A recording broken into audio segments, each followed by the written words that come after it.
confuse the two. I say both. People get mad at me. Also, sometimes his in-game name is Geralt, I swear to God.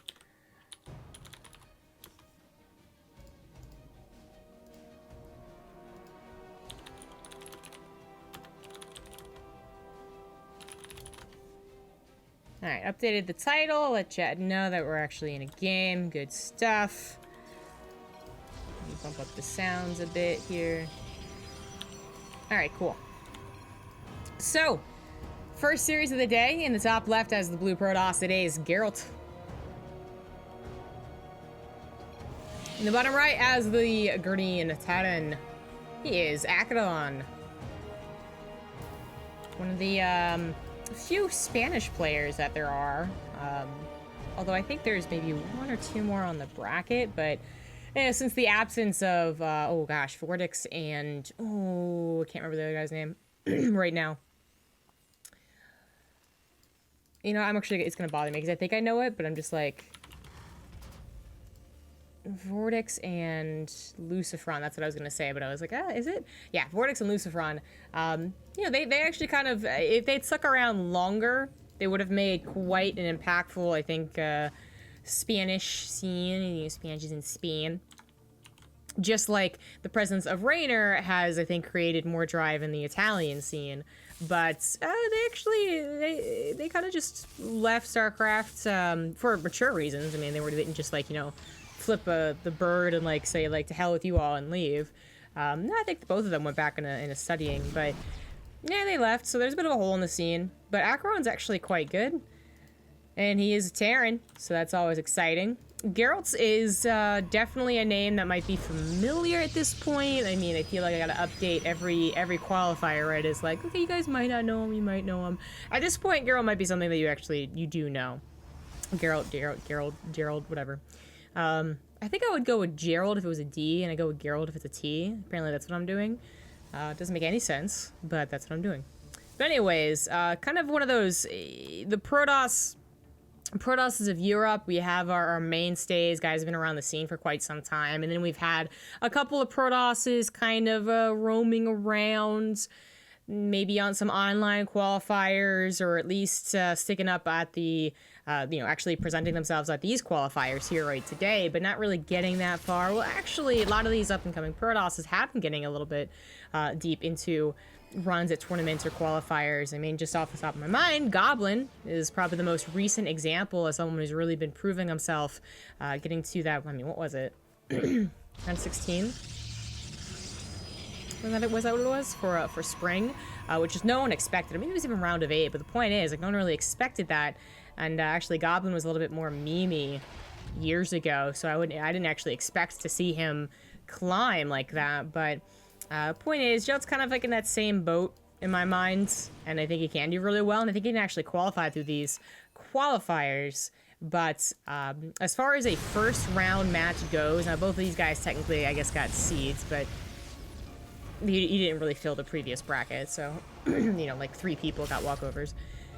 That actually meant something. But anyways, it's actually kind of a high quality one, which is why I wanted to cast it, but then I didn't see one of these guys was on, so I was like, oh no, they're not gonna bail out, are they?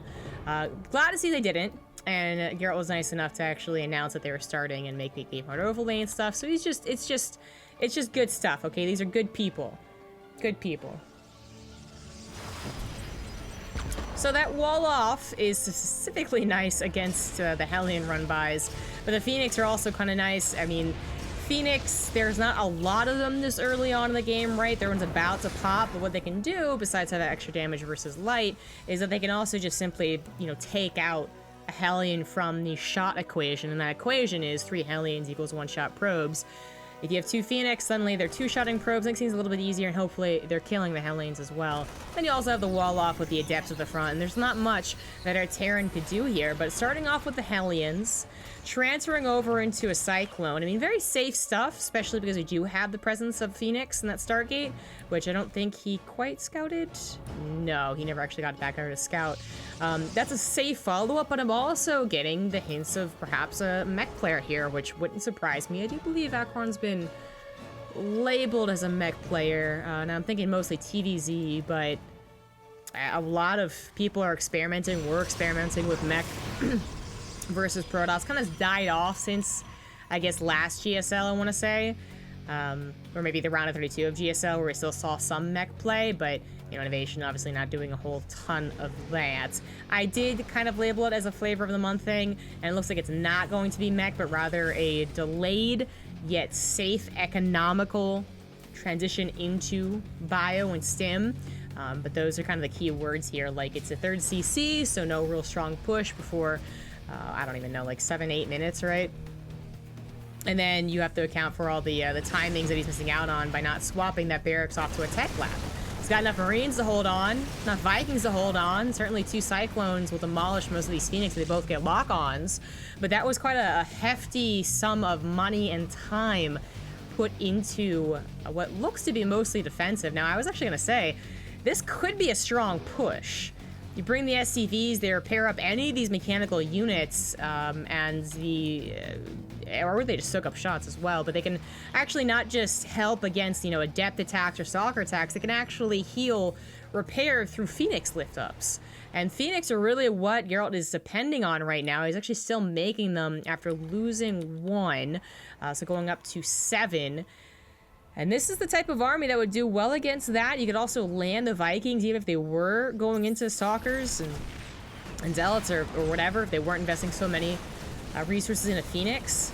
But since there are a lot of Phoenix, the Vikings choose to be in air-to-air mode. Actually, they're going to land. Phoenix do get recalled and now have the choice of what they actually pick up. The tank has gotten a ton of shots off. The Marines are just blasting through this front line.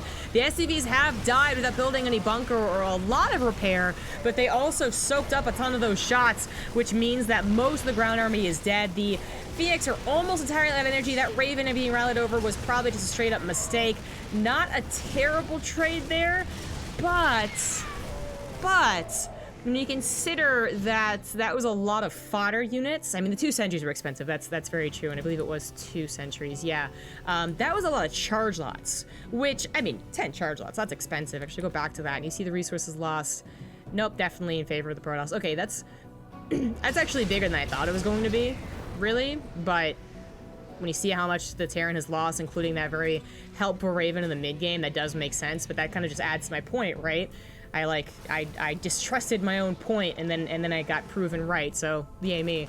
But the point is, like, that was a lot of fodder units. That was a lot of things that are easily replaceable, especially if you don't actually hit the economy, as long as they can still get the timing of their gateways up before a follow-up attack hits, and that's definitely going to be the case here. And in fact, it's Aqueron who has to deal with a follow-up attack without stim. I mean, he's going to have 1-1, but it looks like that stim was started quite late.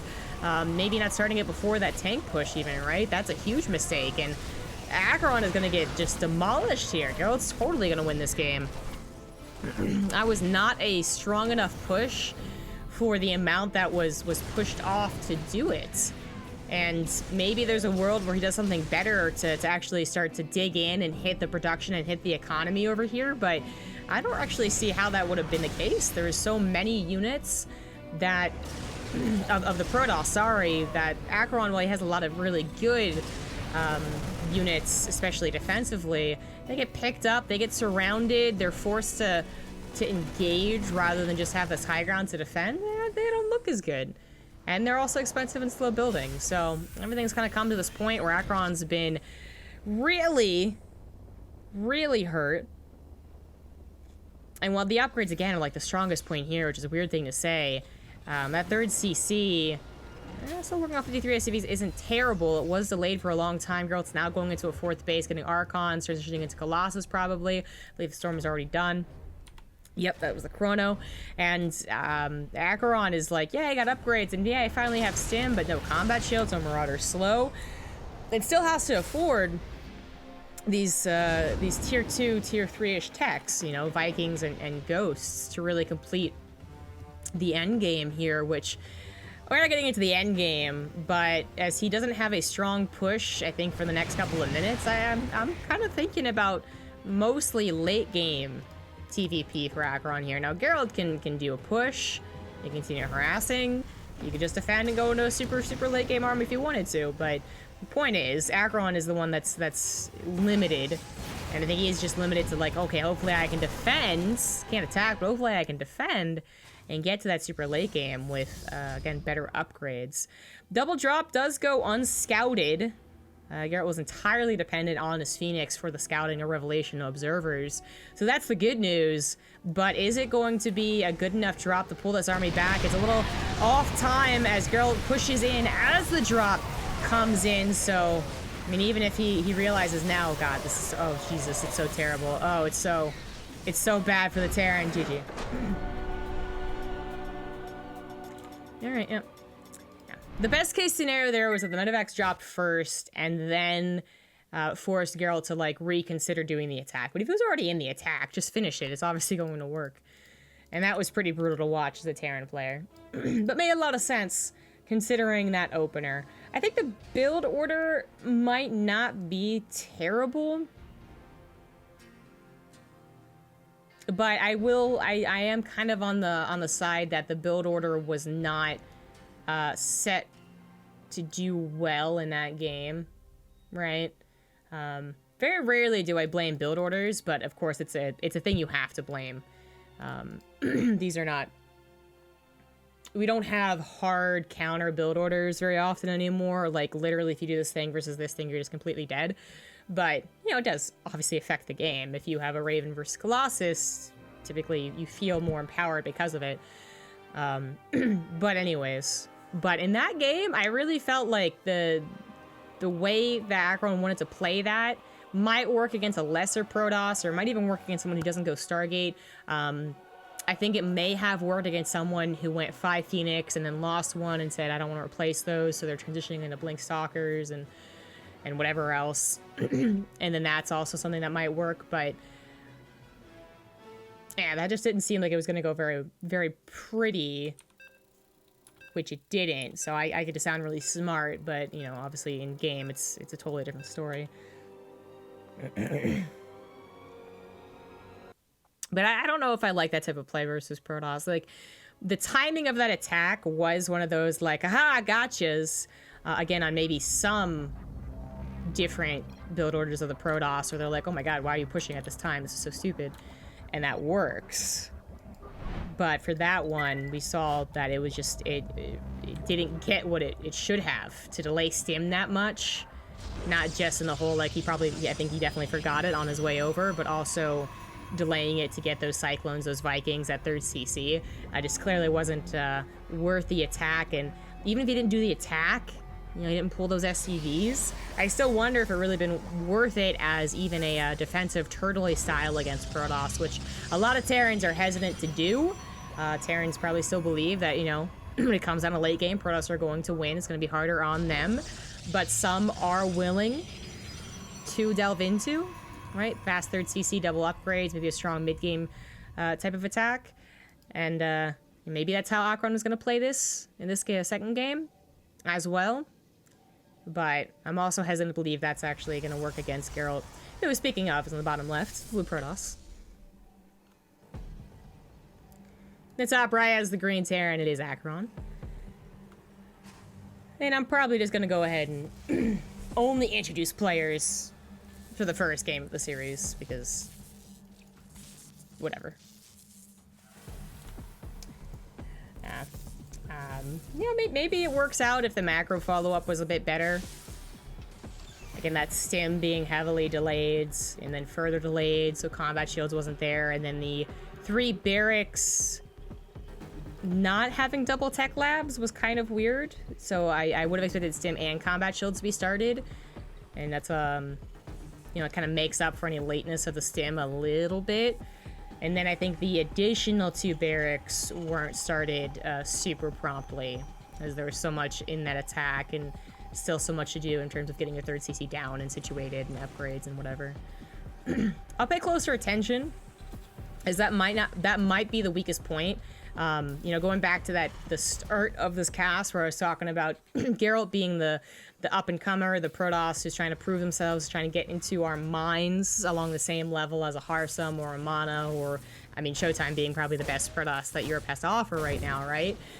Aqueron is not there yet as a Terran. When we think of those Terrans who are really trying to dig in to the scene and be noticed and even, you know, betted on, right? Like, okay, I think that guy's gonna win. We're talking usually about, like, Soul. He's kind of the guy we're talking about most of the time there. And then maybe with Marine Lord coming back, there's him. Clem, right? When he's really on, he's very, very good. He's also been winning the ladder qualifiers, I think the last like 3 times they've happened. So he's just also a ladder machine. But Aqueron falls below that list. So comparatively, just by kind of based off of that, I would put Geralt as the better player.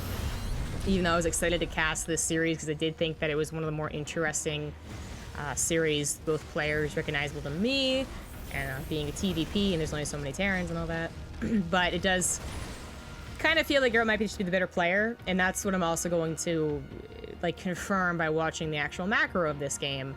Because, I mean, hey, sometimes build orders don't work out, they don't look very pretty. Sometimes huge mistakes happen, and that changes the course of an entire game. But there's also sometimes, straight up, where you'll notice the one player has this maybe clumsy handling of a push, yet somehow comes out ahead, well, because their macro is quite good behind it. We are still talking about, even at such a high level as these guys are, I mean, top GM, right? We're still talking about mechanical mistakes, and we'll talk about that up until literally, like, top 8 BlizzCon, right? Or maybe then we really very rarely see a difference in straight up mechanics. But anyways, that might be an over-exaggeration as well. Maybe I should say more like top 16, but whatever. Point is, we're paying attention to that, but this Oracle's coming in when the SCVs are already a little weak. Widow Mine does show itself, and Geralt's doing a great job avoiding it. On the left side, he was expecting the Oracle to swoop in from the left side, in which case, maybe it doesn't get the pop off, because Geralt was looking for it, but maybe it just stops the Oracle from doing any damage at all. Instead, that does get a little poke and prod, takes a few of the Marines away from the natural, and the Adepts do come in here not just to grab their own kills, but also, again, weaken those SCVs, so maybe they're 1 or 2 shots to the Oracle. Now, it is only a single Oracle, despite, like, the Stargate opener. Not going to admit really a lot to that Stargate. So no Phoenix, no second Oracle, going directly into Blinken +1, and feeling rather good about maybe those Adepts being sacrificed for 6 SCVs. How many Marines did they kill during that, too? Hellion, a Reaper, a Marine. Okay, yeah, for 3 Adepts, I think that's pretty good. 3 Probes died, though, too, which usually doesn't happen, but can Geralt hold this push? The Oracle grabs 2 more Marines with whatever energy's left over. Way to go. This is entirely without stim, obviously. The SCV is not going to be used for repair. They should be used for repair.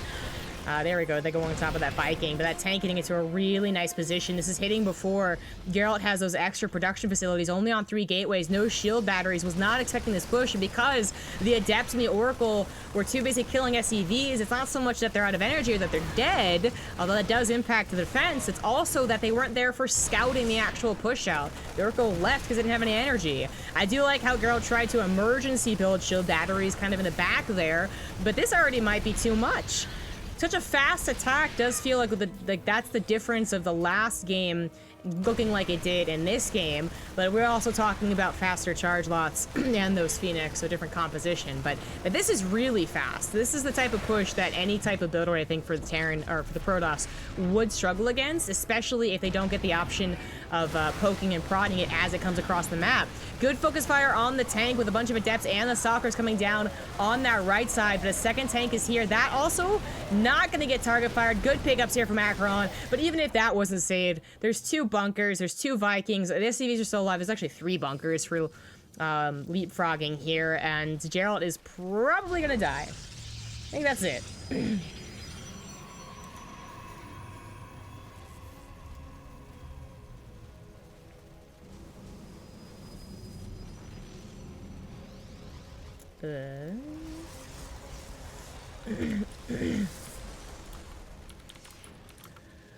Well, I do think that it's game over, but you know what? Geralt doing something kind of sneaky. He started warping in. I mean, purely Stalkers. That's what he's working with. Bright Blink Stalkers. Blah. But kind of going across the map, hoping to find a weakness of Aqueron. It almost maybe it could have worked out, but a little shy against that tank. There's a second tank on the high ground, even though it's not sieged. Main push does enter into the main of the opponent. That is an Artosis pylon right there. I think this pylon will power the forge, but not charge. Yeah, that's what happens, and I think charge is what you want more. Don't forget that Geralt is still mining off of 2 bases, and that's why it's like, it's not actually over yet. The Stalkers came from behind and dealt with things. I think the bunkers are actually also salvaged. It would take longer to tear down, I think, if they had not been, but that is a hold. By not just fully investing into the repeated failed attempts on the front lines, you know, warp in 3 Stalkers, you lose 3 Stalkers, warp in 3 Stalkers, you lose 3 Stalkers. That would have been the, okay, this is getting silly, this is game over, you're done. But by actually collecting the Stalker count on 2 different angles, more so on this angle, the kind of counter slash pincer, there we go, pincer attack right here. That actually was the best thing that Geralt really could have done. Really good mastery of the emergency situations. And this is going back to Aqueron, maybe, well, in this game, I think it's even more excusable to perhaps have lapsed on your macro, because it really looks like it was game over. But the point is that he might have lapsed on his macro because he thought it was going to be game over, or because simply, you know, he was too busy microing. But Sim Combat Shields is about to finish. +1's definitely delayed, so like not the most perfect follow-up. Bit of oversaturation, I guess, as well, which does make sense considering how long 2 bases have been in play here, but also just straight up overproducing for a little while. Raven barely surviving is something that's really nice to have. You can take care of observers, which Geralt really needs to keep tabs on the Terran army, but also for every other thing a Raven can do, right? Tower Missile are going to be effective on the charge out numbers, which should be growing. I think Geralt's going to be okay with the amount of Stalkers he has right now. He doesn't see any Liberators, and, I mean, hell, he actually sees that there's still a very low medevac count, so you don't really need to overmake the Stalkers. Usually this is where charge lots get more powerful. They will have +2 instead of +2 attack instead of any armor. In fact, that armor only really just recently starting. And that means the charge lots will melt a lot faster than we're used to, especially if they have an anti-armor missile on them. But as long as I think they get any last hits to help out these storms, or at least are there to provide fodder to storms or Archons, they're still doing a very important job, right? But yeah, that's usually what you see, is just start to be a huge just input into charge lots, especially if they're going to go for a lot of tanks, as Stalkers are specifically weak against those tanks.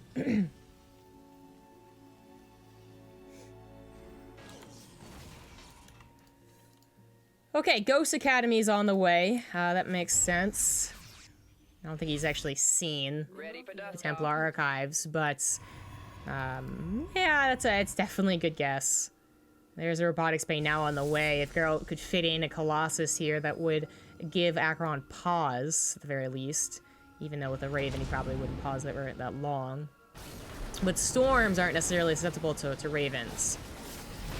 And that's the good news for someone who's going into Storms. But they certainly will be potentially weak against the EMPs whenever the Ghosts come out. But they're not here, and they have to go across the map. The Storms and the Warp Prism especially scary. Good attempt to kill it. Actually chooses just Interference Mages, but the micro, perhaps a little too difficult for the Terran player. Misses an opportunity to micro back away from the Storm. Loses most of the bio, then loses the tanks. I mean, the Raven was utilized. You know, the Warp Prism being denied was actually really quite nice. There was 2 denies on 2 Storms. Oh, feedback's gonna kill at least one of these. But I think because the Raven had to be used like that, okay, rip, all right. Because the Raven had to be used kind of in a oh crap, he's pushing into me situation, right? There was some missed micro on the bio and probably not a lot of focus fire from the tanks, which usually makes those pushes a lot more devastating. So good hold here from Geralt, who has made quite a game out of losing his natural and a hefty sum of stalkers. It wasn't like he just gave up his natural immediately. He did try and hold for a little while, but eventually he figured out that just sacrificing it was going to be the better move. So just really, like, kudos to the decision-making from our Protoss here. Aqueron still is in an okay position, but after the non-win with that first attack, then the second attack on that third base going poorly, and then this drop being found out and killed without too much sacrifice. I don't know. I mean, Aqueron's on 4 bases, so his macro, he's really going back into swiftly macroing and not taking any pauses thinking that he might win. That's great. His upgrades also will be even, actually maybe a little ahead. +2 armor, only just starting. And that's great. But he is now forced to engage into what is becoming a late game PvT. And whatever you want to say about balance, or whatever I want to say about the difficulty of both of their armies being controlled, it doesn't really matter because it's what Aqueron thinks. And most Terran players are going to say that the late game gets harder and harder. Which, that certainly does get hard. StarCraft 2 is a hard game. At least the ghosts are out, but we have a new threat. We do have disruptors adding in, although they're not here as part of the main army. Phoenix Scouts a huge, I would call that a doom drop, 4 full medevacs. That either means Geralt pulls the trigger and knows there's not enough to defend, or he returns home with a recall. But recall actually not that big of a radius. That actually was a nice, oh no, oh that's not gonna work, yeah. That was a nice chunk of units that were brought back home. A little awkwardly though.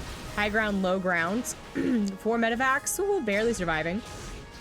2 of them full of units. It wasn't the worst drop.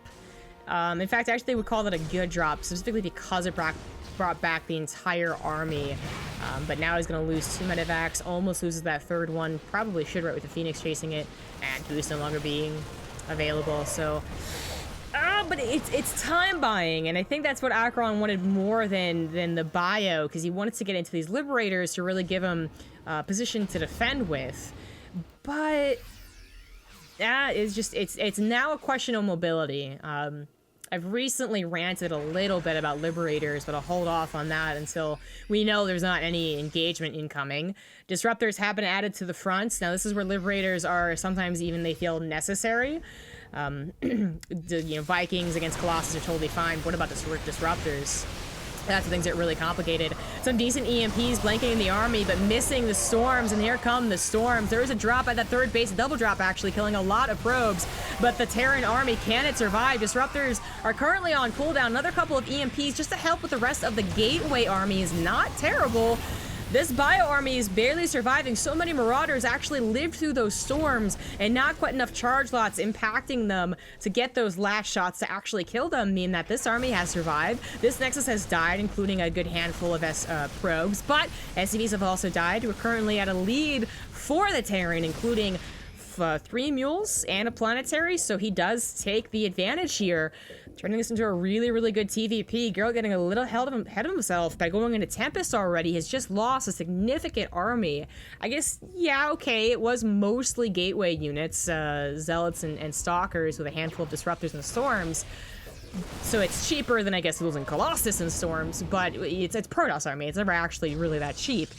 Really was expecting the 4 bases to be up and running, even if he lost a couple of probes. Instead, now sent back down to 3, and of course, with the how this game started, it's not 3. The main base is mined out. The natural, funnily enough, quite healthy because it was killed. But the point is, it's not ideal mining. Certainly not ideal to replacing an army and getting into Tempests. But it seems like something that Geralt thinks that he needs to do. He did see the Liberator count, must be figuring that they're going to have upgrades, range, +2.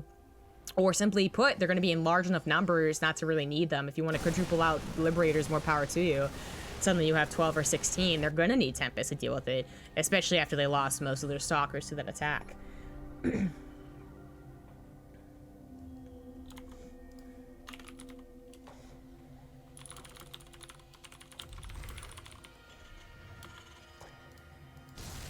The Liberators still need to be in position, though. And that's where these Tempests should be getting pot shots. It's also usually where Stalkers come in to try and target down 1 or 2, but the Stalkers were too busy trying to buy time. They're really not in high enough numbers. Liberators just being bold. Jesus, that's bold. Going right on top of that army, but that wasn't the greatest of ideas. It wasn't goodest. It wasn't the goodest. The Bio Army is in great news, a big concave, and there's only a couple more storms, maybe literally 2 there.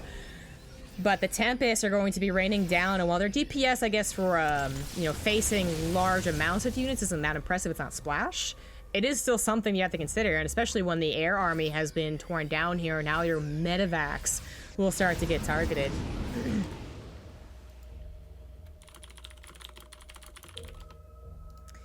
Another drop at the 3rd base, buying a little bit of time, and that really has been Aqueron's strong suit, is as long as the army, the Protoss army is off of him, then he seems to be really thriving, but as soon as the actual engagements come down, not only has there been a couple of micro mistakes, understandable, but there's also just been those timings, those, okay, I'm not quite to Liberators yet, I don't quite have Ghosts, I don't quite have whatever else he might go into in the future, which in this case should be Vikings, since he saw that the Tempest count was growing. 4 is a good count, and since Geralt still only recently got up his 4 bases, I think it is good to stay on that and build out the rest of your army. Another drop, actually a triple drop into the main base could target some very important structures, and that's got to be what Geralt is most afraid of, since the Nexus is not really a big deal anymore. It's production and tech structures. Robo goes down, Templar Archives goes down, and the second Robo will go down as well. In fact, he's not leaving, going for the robotic space too, so entirely cutting out the option to go into Colossus and Disruptors, and then grabs, I'm not actually sure what that was, but looking for the Fleet Beacon, and he might just be able to get it. Tempest do take out the last medevac, but the Fleet Beacon is going to go down. At the same time, Zealot's not doing a whole lot over here since the army was there, and the 3rd base of our Protoss is being attacked by a very weak drop, but still kicking. 13 probes have gone down at the sacrifice of, what, 4 medevac drops? 5 medevac drops? But it was worth it. This entire time, Aqueron's been mining off of 5 bases and has the production to back it up. I would maybe like to see, if he continues being on such a good economy, a 3rd starport, believe it or not. But that's the only thing I think is really missing. Maybe more barracks too. Currently it's 7 barracks, and I guess if you are going to be on 5 bases going to 6 in a bit more of a passive game, you would be thinking about that, but because there's so many trades happening, he's forced to replace his army like full board. There is no bank being accrued here, or very, very tiny one, so yeah, his production is pretty good to go, but trying to get into those Vikings might be a little bit late, still a little low there. What am I, whoa, that was a reach. Okay, they did die. What was that other structure that died? Oh, there's a 3rd Robo? Oh, Jesus, yeah, okay. I think that's what I missed, getting killed. Zealot's trying to distract. Good little split off there from Aqueron, though, so he will take care of that, losing too much. In fact, no SCD's going down. Planetary might be difficult to defend now that it's our Terran going down the ramp, but Geralt not feeling very confident with that Viking count, now at a very solid number. I think just a minute ago it was at 5, but now up to 9. That is going to be scary. I'm not sure how many it takes to one-shot Tempest, but since Tempests have gotten a reduction in their survivability, it doesn't take a lot. Looks like it might be like 12 might be the kill count. We're not talking about any air upgrades quite yet, aside from plating on the Vikings. EMPs blanket the army. There's so many EMPs, and they do hit the High Templars. They hit the Archons. Not really hitting the Tempests, which would certainly put them in the one-shot territory from the Viking count, but that's okay. It does get the army away. EMPs do not affect the Disruptors, though, and there's 3 Disruptors ready to take care of an army that gets a little overzealous. Vikings are losing their lives to the Archons without killing all of the Tempests, but the concave of the Terran might just be too good. Disruptors getting 1 great shot, but the second one whiffs, the 3rd one gets killed, and this might be it. More EMPs coming down, popping the Immortal Shield, and the Tempest cannot hold on their own. GG. Really nicely done. Okay, alright. That almost felt like Aqueron was shaking off the rest a little bit. He really got powered up the more bases he had. Embracing... Not exactly embracing the late game, because after all, he probably thought he was going to win with that first push. But certainly...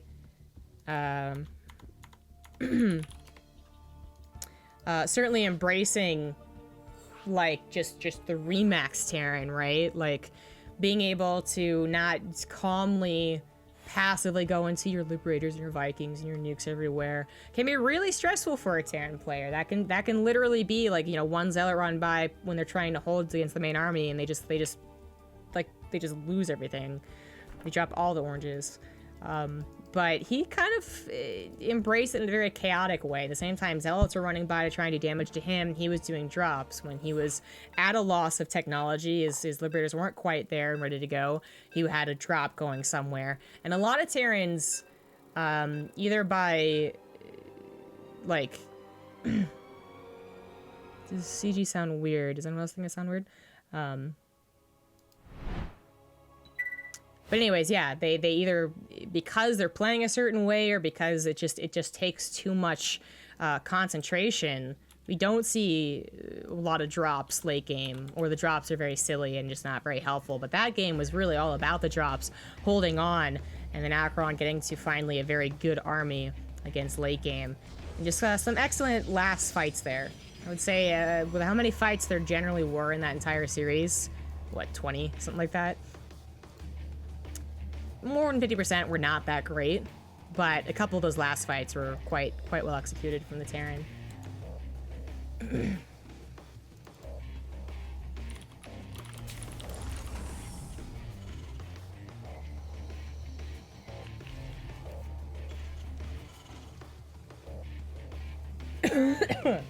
Excuse me.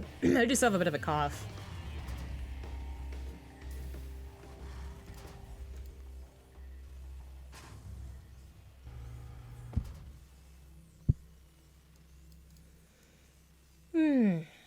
I am trying to keep in mind that I plan on casting for a while today, so if there's long, you know, bouts of silence, forgive me, but my voice is actually, believe it or not, like my throat, my vocal cords are still recovering from being sick, because I have not dropped the cough for like 2 weeks at this point. So initially I was sick, just like pure, like my throat hurt, you know, fever and possible ear infection type stuff. And then it developed into a cough, which is far, you know, preferable, but it means that every time I go to bed and every time I wake up, I have like coughing fits and clearing my throat all the time, which is really bad for your throat. You're not really supposed to clear your throat like most people do. You're supposed to kind of like try and cough it out if possible. But there's nothing quite as good of a... Well, there's a lot of good feelings when you're sick, right? The first time that your nostrils finally free up, right? First time your ear pops so you can hear again when the mucus drains. And then there's that time when one good cleaning of the throat seems to dislodge something. Just all the best feelings in the world. But yeah, anyways, not to gross you guys out. But even getting a little excited in that last game has already worn me out a little. Thank you, Major Muppets, for the Twitch Prime sub. We got a bit of a safe opener, right? Very fast. Excuse me, bunker coming down. Unfortunately, bunker, no. There's only one Marine. So the attempt just runs past, still snipes the SCV, still very annoying. Supply depot wasn't raised either. And while this won't do a lot more damage, maybe it gets the last SCV? Not quite. It does see the follow-up, which is, I mean, 1-1-1s, right? 1-1-1s for a Terran player versus Protoss, 80% of the games. Maybe like a factory, then barracks, right? So a like a 2-1-1, but you know, definitely barracks then factory. In the pro games, in the pro scene, the 3 racks is basically dead. More power to you if you use it in your own ladder games, because, you know, who cares? But 3 racks in these games are dead. Which sometimes is a little funny. Like, I would like to see someone try to 3 racks again, but I think with the whole, like, fact that it's a bit easier thing to scout, it's easier to defend because of that, even though sometimes a surprise, like pre-stim or pre-combat shield timings can grab a few units, it just doesn't really seem to affect the Protoss economy enough. That's one of the issues that was happening. As opposed to a 1-1-1, which, you know, you get a variety of choices. You can go Cyclones or tanks. You can go both or neither. You can You can go directly into reactored Widow Mines, actually. That's still kind of a build sometimes. You can go into reactored Hellions, which is actually the first game of the day. You can go into Liberator, you can go into Medevac. Like, there's so many options that the Protoss is always considering is an expansion, like a fast third. Is it a push with tanks, which maybe is a little slower? Something that requires getting dug in a little bit? Is it a push with Cyclones, which is a little more about the surprise? Is it Cyclones with an upgrade? Is it drops? Is it harassment? Like, what am I actually worrying about here? And while I'm painting this picture as if the Protoss is constantly stressed, and I'm not sure that's exactly true, it does mean that the 111 is the preferable opener for the Terrans. Also, defensively, it works out quite well. But this is kind of like, it looks like it's almost going to be harassment. And I guess it should have been, because this ain't looking so pretty right now. But it was an attempt at a full-on attack. But it did not go as well as Aqueron was hoping for. I like the idea, okay, so to paint you guys a different picture, if the Stalkers either weren't being paid attention to or were farther back, Aqueron, like, has 2 Cyclones, 8 Marines, and a Medevac all probably alive because the Stalkers don't focus fire as well as they did right there, and loses maybe half of these Stalkers. Now, I still don't know if it's a good trade. That's kind of the issue a lot with these early pushes, is it looks like, you know, fireworks, like, that's amazing, I killed so many units, but because they have a 3rd Nexus up and running, or close to up and running, or whatever it is, it actually wasn't quite worth it. But that especially wasn't worth it. Geralt was paying attention, and a lot of his units, actually, not even a lot of his units, like, some of his units are weak. A lot of them are very healthy. Aqueron very seriously considering the counter, and he should be. It's Kairos and does have a lip there for the blink. Built a bunker, had his tanks in anti-blink positioning, which, funnily enough, means that the front was a little weak.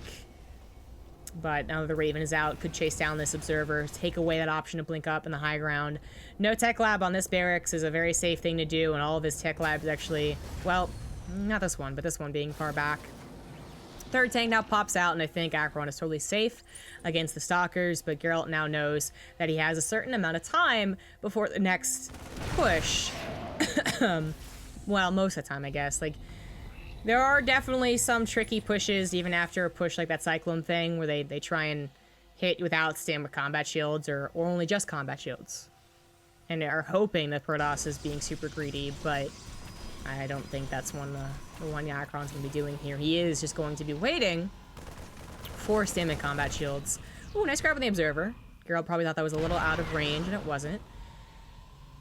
But yeah, so that's a long time. Waiting for stim is a huge thing to wait for.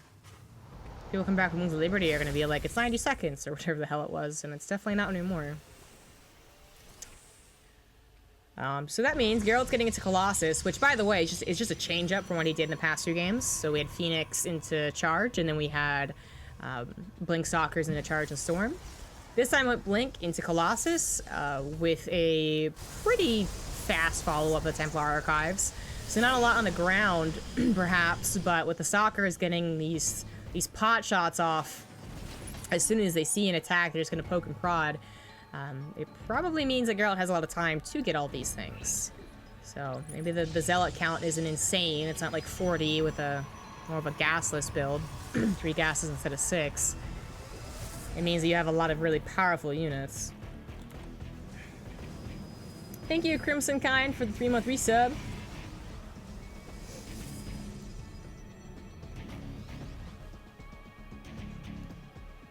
Oh, the Stalkers still get up there. Another Observer came forward as Aqueron was getting ready to push out, trying to time this push with stim finishing.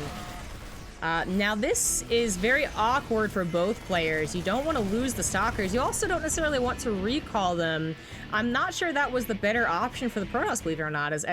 As much as it looked like an anti-timing there for the Terran, the Stalkers now don't get as many pot shots off, attempts to kill any of these tanks or any SCVs, which, by the way, SCVs have been pulled no 3rd CC directly into 5 barracks, going for the all-in. They are effective against Colossus. They'll take 1 or 2 shots, but the Storm is done and ready to go. Tanks, way too aggressive. Oh my god, that was too aggressive. But the Raven does its job and then some. 3 Colossus taken out of the equation and now microed back, which means that Aqueron jumps on top of them. But that's so many Marines that even just 2 swipes of the Colossus kill most of them. Charge lots are warped in, and that is it. Oh, that was such a weird attack. All things considered, that was weird. That was, so there is a sense of urgency when you pull the SCVs. Can't disagree with that. But usually if you're already allowed into here, you should be thanking your lucky stars, is usually the case. But trying to get such an aggressive stance, hoping that Geralt wouldn't actually move in, I guess. Try to get those tanks sieged in the most abusive position possible, where they can shoot both the 3rd warp-ins and the natural warp-ins. Instead means that these tanks siege up as the Protoss moves in. So one instantly dies. Some of them try to be target fired, but just, you know, not a lot of shots from these tanks. And then of course the storms are going to be unavoidable, and they did already weaken a lot of these Marines. So now the tanks are out of the equation. Oh, that one storm even whiffed. This storm kind of whiffed too. But the tanks, so many tanks are already out of the equation. The actual like power here is drastically lower. Just gonna watch these Marines melt. They're already so low from the stim and the storm. And the wall of zealots is what happened there. That's really cool. Really cool fight there. But I would also say a little too brazen, right? You wanna jump on top of